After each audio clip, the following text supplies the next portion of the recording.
আচ্ছা, আপনি কি এখনও ভাবেন যে মেয়েদের ইমপ্রেস করার জন্য সিক্স প্যাক ববি, দামি বাইক কিংবা পকেটে অনেক টাকার দরকার? নাকি আপনি মনে করেন সারাদিন তার পেছনে ঘুরে চাটুকারিতা করলেই তার মন পাওয়া যাবে? যদি এমনটা ভেবে থাকেন তবে সত্যি বলছি, আপনি ভুল রাস্তায় আছেন। নারীদের মন কোনো গণিকের সূত্র নয় যে মুখস্থ করলেই মিলে যাবে। এটা একটা গভীর অনুভূতির জায়গা। অধিকাংশ পুরুষ বুঝতেই পারে না যে কথা দিয়ে যা বোঝানো যায় না তার চেয়ে হাজার গুণ বেশি কাজ করে সঠিক মুহূর্তে সঠিক জায়গার একটি আলতো স্পর্শ। হ্যাঁ, ঠিকই শুনেছেন, আমি কোনো অশ্লীলতার কথা বলছি না। আমি বলছি সেই স্পর্শের আদিম ভাষার কথা, যা সরাসরি একটি মেয়ের অবচেতন মনে বা সাবকনশাস মাইন্ডে গিয়ে ধাক্কা দেয়। আজ আমি আপনাকে শেখাবো এমন 4টি গোপন জায়গার স্পর্শের কথা, যা জানলে আপনি বুঝবেন নারীর মন জয়ের সহজ উপায় আসলে কি এবং কেন কিছু পুরুষকে মেয়েরা পাগলের মতো ভালোবাসে। এই টেকনিকগুলো অ্যাপ্লাই করলে সে আপনাকে শুধু ভালোবাসবে না, বরং আপনাকে তার জীবনের একমাত্র নিরাপদ আশ্রয় বা সিকিউরিটি মনে করবে। বডি পার্ট 1, পিঠের নিচের অংশ বা লোয়ার ব্যাক। চলুন শুরু করি প্রথম জায়গাটি দিয়ে, আর সেটি হলো পিঠের নিচের অংশ বা লোয়ার ব্যাক। খুব সাধারণ মনে হচ্ছে, কিন্তু এর প্রভাবটা মারাত্মক। বিজ্ঞানের ভাষায় বা সাইকোলজির ভাষায় এই জায়গাটাকে বলা হয় নিরাপত্তার কেন্দ্রবিন্দু। একটু দৃশ্যটা কল্পনা করুন। আপনারা দুজন রাস্তা দিয়ে হাঁটছেন, অথবা কোনো শপিং মলে খুব ভিড়, চারপাশে অনেক মানুষ, হইচই। ঠিক সেই মুহূর্তে আপনি কোনো কথা না বলে খুব আলতো করে আপনার হাতটা তার পিঠের নিচের অংশে রাখলেন এবং তাকে ভিড় থেকে একটু সাইড করে আগলে নিয়ে গেলেন। এই যে সামান্য একটা কাজ, এর মানে কি জানেন? এর মানে হলো আপনি তাকে বলছেন, ভয় পেও না, আমি আছি। নারীরা মানসিকভাবে এমন একজন পুরুষকে চায় যে তাকে লিড দিতে পারে, গাইড করতে পারে। যখন আপনি তার পিঠের নিচে হাত রাখেন, তখন আপনি তার শরীরে কোনো যৌন সুরসুরি দিচ্ছেন না, বরং আপনি তাকে একটা ডিরেকশন বা পথ দেখাচ্ছেন। এটা তাকে অবচেতনভাবে বুঝিয়ে দেয় যে আপনি পরিস্থিতির নিয়ন্ত্রণ নিতে জানেন। অধিকাংশ পুরুষ এই জায়গাটা ইগনোর করে। তারা মনে করে হাত তো ধরার জিনিস, কিন্তু বিশ্বাস করুন, হাত ধরার চেয়েও এই পিঠের এই আলতো স্পর্শ অনেক বেশি শক্তিশালী। এটা তাকে ফিল করায় যে সে আপনার সাথে সুরক্ষিত। আর একজন নারীর কাছে ভালোবাসার প্রথম শর্তই হলো নিরাপত্তা।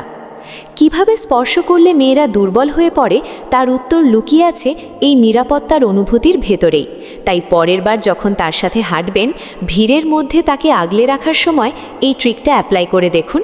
তার চোখের দিকে তাকালেই বুঝবেন সে আপনার উপর কতটা ভরসা করছে। বডি পার্ট 2, কোমরের ভাঁজ বা কার্ভ। দ্বিতীয় যে জায়গাটি নিয়ে কথা বলবো সেটা হলো কোমরের ভাঁজ। এটা একটু ইন্টারেস্টিং। কোমর হলো নারীদের শরীরের এমন একটা অংশ যা নারীত্বের প্রতীক। কিন্তু এখানে স্পর্শ করার কায়দাটা আপনাকে জানতে হবে, হুট করে ধরলেই হবে না। ধরুন আপনারা পাশাপাশি দাঁড়িয়ে কথা বলছেন, অথবা কোথাও দাঁড়িয়ে আছেন।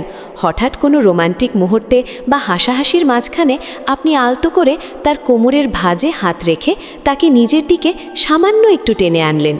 খুব জোরে নয়, খুব হালকাভাবে। এই যে তাকে নিজের ব্যক্তিগত সীমানার ভেতরে বা পার্সোনাল স্পেসের ভেতরে নিয়ে আসা, এটা তার হৃদস্পন্দন বাড়িয়ে দেওয়ার জন্য যথেষ্ট। কেন জানেন? কারণ কোমরের এই স্পর্শটা একটা অধিকার বোধের জন্ম দেয়। এটা বুঝিয়ে দেয় যে আপনি তার ওপর আপনার অধিকার খাটাচ্ছেন, কিন্তু সেটা খুব মিষ্টিভাবে। নারীরা সেই পুরুষদেরই পছন্দ করে যারা কনফিডেন্ট বা আত্মবিশ্বাসী। যখন আপনি তার কোমরের ভাঁজে হাত রাখেন, তখন আপনার সেই আত্মবিশ্বাসটা তার মধ্যে সঞ্চারিত হয়। তবে মনে রাখবেন, এই স্পর্শে যেন কোনো জড়তা না থাকে। আপনি যদি হাত কাঁপতে কাঁপতে স্পর্শ করেন, তবে সে ভাববে আপনি নার্ভাস, আর আপনি যদি খুব শক্ত করে ধরেন, সে ভাববে আপনি ডমিনেটিং বা জোর করছেন। খেলাটা হলো ব্যালেন্সের। হাতটা এমনভাবে রাখবেন যেন মনে হয় এটা পৃথিবীর সবচেয়ে স্বাভাবিক ঘটনা। এই স্পর্শ তাকে বলে দেয়, তুমি আমার, আর আমি তোমাকে ছাড়ছি না।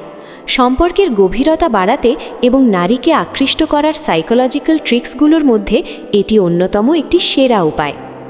বডি পার্ট 3, কলার বোন বা গলার হাড়।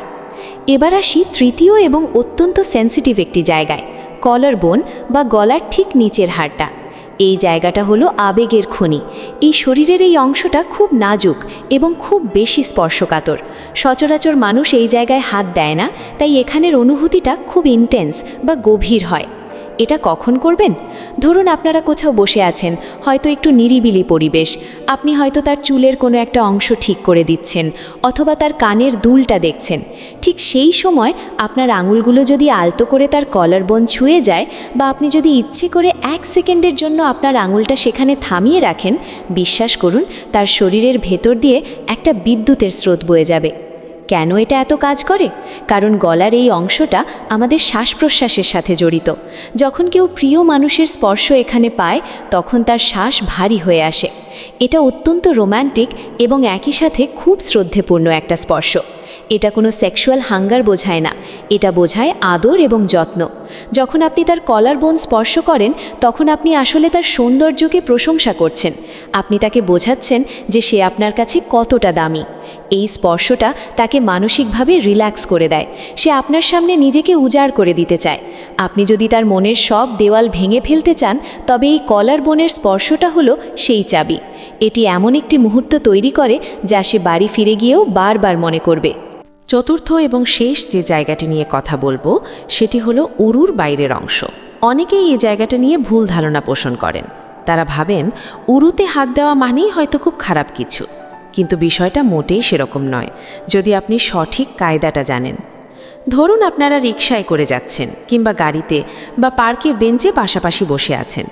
এই সময় যদি আপনি আপনার হাতটা তার উরুর বাইরের অংশে বা হাঁটুর একটু ওপরে স্থিরভাবে রাখেন, ব্যাস এটুকুই, কোনো ঘষাঘষি নয়, কোনো নড়াচড়া নয়, শুধু হাতটা চুপচাপ রাখা, একে বলা হয় গ্রাউন্ডিং টাচ বা স্থির স্পর্শ। এই স্পর্শের সাইকোলজিটা হলো স্থিরতা। যখন আপনার হাতটা তার পায়ের ওপর স্থির হয়ে থাকে তখন আপনার শরীরের উষ্ণতা তার শরীরে প্রবেশ করে। এটা তাকে একটা অদ্ভুত প্রশান্তি দেয়। সে বুঝতে পারে আপনি অস্থির নন, আপনি শান্ত এবং ধীরস্থির একজন পুরুষ। নারীরা চঞ্চল পুরুষদের চেয়ে ধীরস্থির পুরুষদের বেশি পছন্দ করে। এই স্পর্শটা তাকে সিগন্যাল দেয় যে আপনি তাকে ছেড়ে কোথাও যাচ্ছেন না, আপনি তার সাথেই আছেন। অনেক সময় দেখা যায় মেয়েটি হয়তো কোনো কারণে টেনশনে আছে বা নার্ভাস ফিল করছে, তখন এই একটা স্পর্শ তাকে শান্ত করে দিতে পারে। এটা তাকে মনে করিয়ে দেয় যে তার পাশে একজন শক্তিশালী পুরুষ বসে আছে। এই স্পর্শের মধ্যে দিয়ে যে মালিকানা এবং প্রোটেকশন ফুটে ওঠে তা হাজারটা আই লাভ ইউ বলার চেয়েও বেশি কার্যকরী। মনস্তাত্ত্বিক বিশ্লেষণ, নীরবতা ও সুরক্ষা। এতক্ষণ তো জায়গার কথা বললাম, কিন্তু আসল সিক্রেট বা রহস্যটা কি জানেন? আসল রহস্য হলো ইতস্তত না করা। আপনি যখন তাকে স্পর্শ করবেন তখন আপনার মধ্যে যদি কোনো দ্বিধা থাকে তবে পুরো ব্যাপারটা নষ্ট হয়ে যাবে। আপনাকে হতে হবে ন্যাচুরাল। দেখুন, নারীরা বোকা নয়, তারা খুব ভালো করেই বোঝে কোনটা কামনার স্পর্শ আর কোনটা ভালোবাসার স্পর্শ। অধিকাংশ পুরুষ ভুলটা এখানেই করে। তারা স্পর্শ করলেই মেয়েটি ভাবে এই বুঝি সুযোগ নিচ্ছে, কিন্তু আপনাকে হতে হবে আলাদা। আপনাকে এমনভাবে স্পর্শ করতে হবে যেন সে ফিল করে এই মানুষটা আমাকে ভোগ করতে চাইছে না, এই মানুষটা আমাকে আগলে রাখতে চাইছে। সুরক্ষা বনাম যৌনতা, এই যুদ্ধে সবসময় সুরক্ষা জিতে যায়। যখন আপনি তাকে রাস্তা পার হওয়ার সময় ধরেন, যখন তার চুল ঠিক করে দেওয়ার ছলে কলার বোন ধরেন, কিংবা যখন রিকশায় বসে তার উরুতে হাত রাখেন, প্রতিটা ক্ষেত্রেই আপনার মেসেজ হওয়া উচিত একটাই: আমি তোমাকে সম্মান করি এবং আমি তোমার যত্ন নিচ্ছি। যেদিন আপনি এই কেয়ারিং টাচ বা যত্নশীল স্পর্শের ভাষা শিখে যাবেন, সেদিন থেকে আপনাকে আর কষ্ট করে কারো মন জয় করতে হবে না। উল্টো সে আপনার এই স্পর্শ পাওয়ার জন্য ছটফট করবে। কারণ পৃথিবীতে প্রেমিকের অভাব নেই, কিন্তু এমন প্রেমিকের খুব অভাব যে প্রেমিকার শরীর ছোঁয়ার আগে তার মন ছুঁতে জানে। মেয়ে পটানোর সহজ উপায় আসলে কোনো মন্ত্র নয়, এটি হলো তাকে সম্মান এবং নিরাপত্তা দিয়ে আপন করে নেওয়া। সবশেষে একটা কথা বলি, আজকের এই আলোচনা হয়তো অনেকের কাছে শুধু কিছু টিপস মনে হতে পারে, কিন্তু যারা বুদ্ধিমান তারা বুঝতে পারছে আমি আসলে কি বোঝাতে চেয়েছি। আমি চেয়েছি আপনার ভেতরের সেই পুরুষ সত্তা বা আলফা মেল কোয়ালিটিটাকে জাগিয়ে তুলতে। ভালোবাসা মানে শুধু দামি গিফট দেওয়া নয়, ভালোবাসা মানে হলো তাকে অনুভব করানো যে সে আপনার কাছে স্পেশাল, আর সেই অনুভূতির বাহন হলো আপনার এই স্পর্শ। তাই পরের বার যখন আপনার প্রিয় মানুষটির সাথে দেখা হবে তখন তাড়াহুড়ো না করে খুব শান্ত মনে এই 4টি স্পর্শের জাদু পরীক্ষা করে দেখবেন। দেখবেন তার চোখের ভাষা বদলে গেছে, তার কথা বলার ধরন বদলে গেছে, সে আপনার ওপর আগের চেয়ে অনেক বেশি নির্ভরশীল হয়ে পড়েছে। নিজের ওপর বিশ্বাস রাখুন, আপনিও পারবেন তার হৃদয়ের সেই সম্রাট হতে যার জন্য সে সব কিছু করতে রাজি থাকে। শুধু দরকার একটু সাহস এবং সঠিক টাইমিং। আজকের এই ভিডিওটি যদি আপনার চিন্তাভাবনার জগৎকে একটুও নাড়া দিয়ে থাকে, যদি মনে হয় নতুন কিছু শিখলেন যা আপনার রিলেশনশিপকে বা আগামী দিনের সম্পর্ককে সুন্দর করবে, তাহলে আর দেরি করবেন না, ভিডিওটিতে এখনই একটা লাইক দিন, কারণ আপনার একটা লাইক আমাকে পরবর্তী ভিডিও বানাতে অনেক উৎসাহ দেয়। আর আপনি যদি চান এই ধরনের ডার্ক সাইকোলজি, রিলেশনশিপ টিপস এবং নিজেকে একজন হাই ভ্যালু পুরুষ হিসাবে গড়ে তোলার ফর্মুলা সবার আগে জানতে, তাহলে এখনই আমাদের চ্যানেল সাবস্ক্রাইব করে বেল আইকনটি বাজিয়ে দিন। দেখা হবে খুব শিগগিরই নতুন কোনো ধামাকা টপিক নিয়ে। ততক্ষণ পর্যন্ত ভালো থাকুন, নিজের খেয়াল রাখুন এবং নিজের ভালোবাসার মানুষটিকে আগলে রাখুন। ধন্যবাদ।